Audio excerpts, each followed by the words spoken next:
본격적인 무더위가 시작되면서 여름 휴가를 계획하는 분들 많으실 텐데요.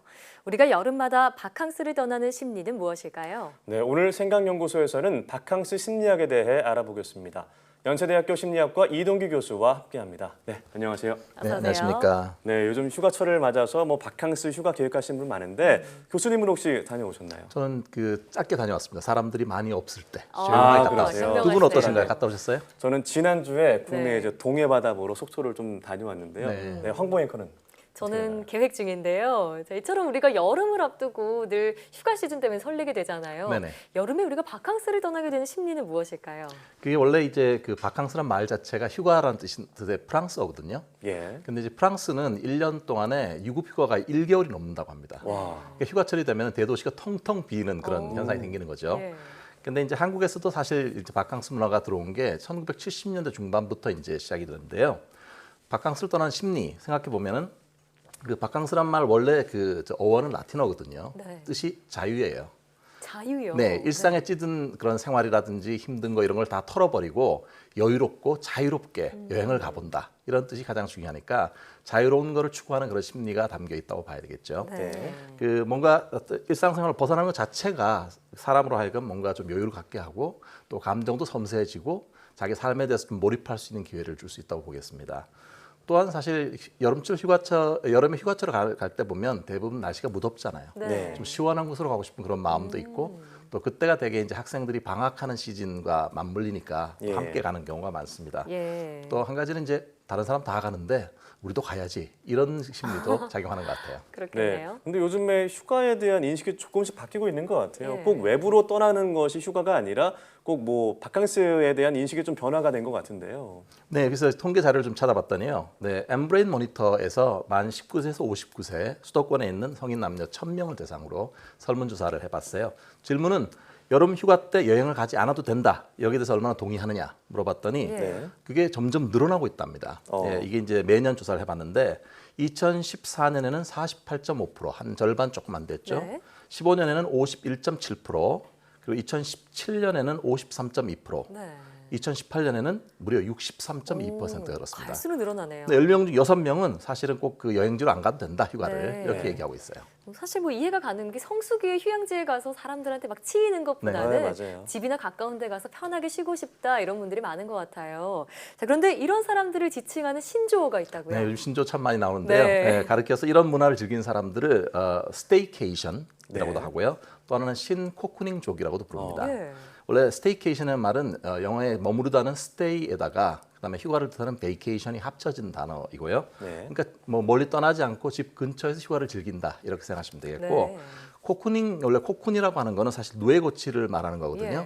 예. 코쿠닝족 같으면 누에가 그 속에 이렇게 들어가 있어서 뭔가 자기를 보호하고 안전한 곳에서 있는 그런 일종의 폐쇄된 고립된 그런 걸 말하는 거예요. 네. 그런데 이제 이게 신코쿠닝족 같은 경우는 이게 좀 달라져서 자기가 주도적으로 선택해서 자신만의 여가 시간이나 휴가를 즐기는 건데 원래 코쿠닝족이라는 말 자체는 원래 그 독일의 사회심리학자인 팝콘이라고 하는 사람이 만들어낸 건데요. 요즘은 신코쿠닝족이 유행하고 있습니다. 네. 긍정적인 말이네요. 그렇죠. 네, 네. 주도적으로 선택하는 거니까. 그렇군요. 네. 그래서 그런지 요즘엔 홈과 바캉스를 합쳐서 홈캉스라 그래서 네. 홈에서 바캉스를 즐기는 이런 네. 사람들이 있는 것 같은데 집에서 휴가를 즐기는 사람들의 심리는 어디 있을까요? 아무래도 이제 가성비가 있지 않겠습니까? 그렇죠. 아무래도 멀리 떠나지 않으니까 돈과 시간이 절약된다는 거 상당히 매력적이고요. 또한 이제 집에서도 세상과 다 연락할 수 있는 연결될 수 있는 디지털 그리고 모바일 라이프가 확산되니까 네. 젊은 세대들이 좋아하는 것 같아요. 거기서 또 하나는 이제 미세먼지가 생기고 이런 거 신경 쓰니까 야외 활동을 좀 깊이 하는 그런 그 경향도 있는 것 같습니다. 이해가네요. 그래서 이제 젊은 세대들 생각이 이거 같아요. 꼭 여행을 가야만 바캉스냐? 거기에 대해서는 다양한 의견들이 존재하는데 예. 젊은 세대들 같은 경우에는 요즘 흔한 말로 혹시 여러분 아십니까? 복세 편사를 들어보셨어요? 복잡한 뜻이죠? 세상 세상을 편하게 살자. 하겠다. 예, 그런 예. 어떤 예, 자기만의 좀 같네요. 독특한 예. 콘셉트가 네. 있는 그런 여가 이런 것들을 중요하게 생각한다고 합니다. 그래서 이제 신조어들이 되게 많이 생겼는데요. 저는 따라하기 쉽지 않습니다만은 네. 홈캉스 아까 말씀하셨고요. 북캉스, 책과 함께 네, 하는 책과 건가요? 함께하는 예. 바캉스고요. 그다음에 한캉스 들어보셨어요? 그게 뭔가요? 한캉스요? 한나절 바캉스입니다. 아. 하루에 왔다 갔다 하는 거죠. 네. 그리고 몰캉스, 네, 몰카는 아니고요. 몰캉스는 쇼핑몰과 바캉스 합친 아, 말이고요. 예. 애니캉스는 애니메이션과 바캉스의 어. 합성어고요.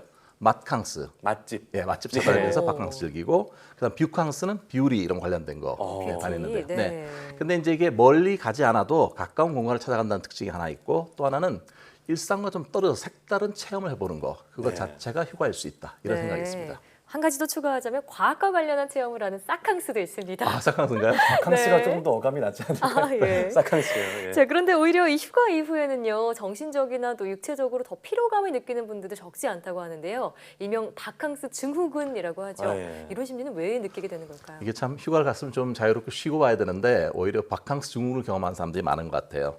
이게 실제로 취업 포털 잡코리아에서 설문조사를 해봤는데요. 그래서 직장인 남녀 910명을 대상으로 조사를 해보니까 이제 여름 휴가로 인해서는 어떤 후유증을 겪어본 적이 있느냐 물어봤더니 질문자의 응답자의 무려 73.6%가 그렇다. 어. 10명 중 7명은 휴가 갔다 와서 오히려 더 피곤했다는 피곤하다. 얘기죠. 네. 예. 그러니까 그래서 이제 바캉스 증후군이라는 말이 생겼는데요. 네. 몸과 마음 다 피폐해지는 그런 것 중에 하나인데 특히 이제 그 허리나 목이나 이렇게 뻐근해지는 그런 증상, 일종의 척추 피로 증후군이라는 말이 있습니다. 상당히 몸이 피곤해진다는 얘기고요.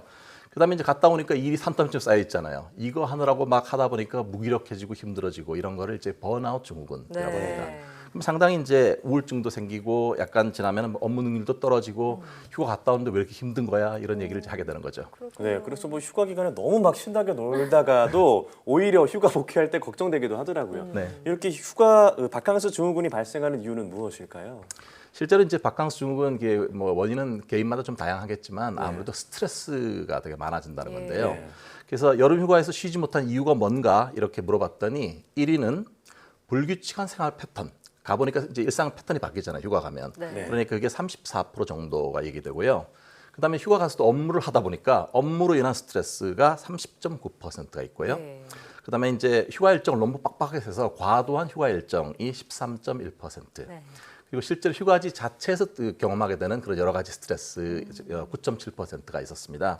그러니까 사람들이 직장인들이 휴가를 떠나서도 사실 제대로 된 휴식을 취하고 있지 못한다는 하나의 반증인데요. 네. 그렇잖아요. 휴가 가려면 바캉스 시즌 오면은 막 이것저것 여행 알아보고 찾아보고 예매하고 다 예약하고 하잖아요. 네. 실제로 갔어요. 가는데 가족들 위해서 뭔가 일을 또 해야 되고 이러다 보면 오히려 휴가를 가서 자유를 느끼는 게 아니라 휴가가 끝나고 돌아오면서 끝났다. 이제 끝났다. 이제 자유를 느끼는 그런 사람들이 있는 거죠. 네. 그 약간의 어떤 우울증 같은 거는 일반적으로 자연스러운 거지만 너무 많이 이렇게 힘들어지면 전문가 만나는 게 좋겠습니다. 네, 그러니까 휴가답지 않은 휴가를 보내고 오는 분들이 그만큼 많다는 얘기인데 정말 신체적인 휴식만큼이나 마음의 휴식이 필요할 것 같다는 생각이 듭니다.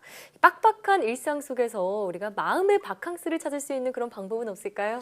네, 그 뭔가 자기 중심을 찾는 하루에 한 10분이라도 가끔씩 하늘도 보고 그다음에 이제 음악도 좀 듣고 네. 차도 한잔 하고 자기만의 자기를 이렇게 편안하게 만드는 방법을 찾아야 될 것 같아요. 여유요. 사람마다 좀 다르니까요. 네.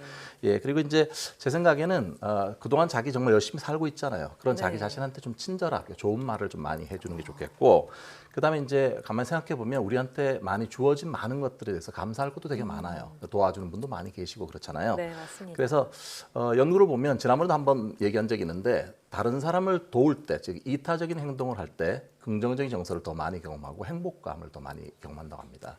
그러니까 주변에 있는 다른 분들도 좀 도울 수 있고 또 한편으로는 나한테 주어진 것들에 감사하고 또 이런 어떤 태도 자체가 어쩌면 정신적인 바캉스에서 중요한 게 아닐까 그렇게 생각이 됩니다. 네, 그렇습니다. 저는 이번 시간이 네. 여러분들 시청자분들 휴가 가신 분 많을 텐데 뭐 근심이나 이런 것들 버리고 또 편하게 좀 즐기고 오셨으면 좋겠다는 생각이 듭니다. 네. 네, 오늘 말씀 고맙습니다.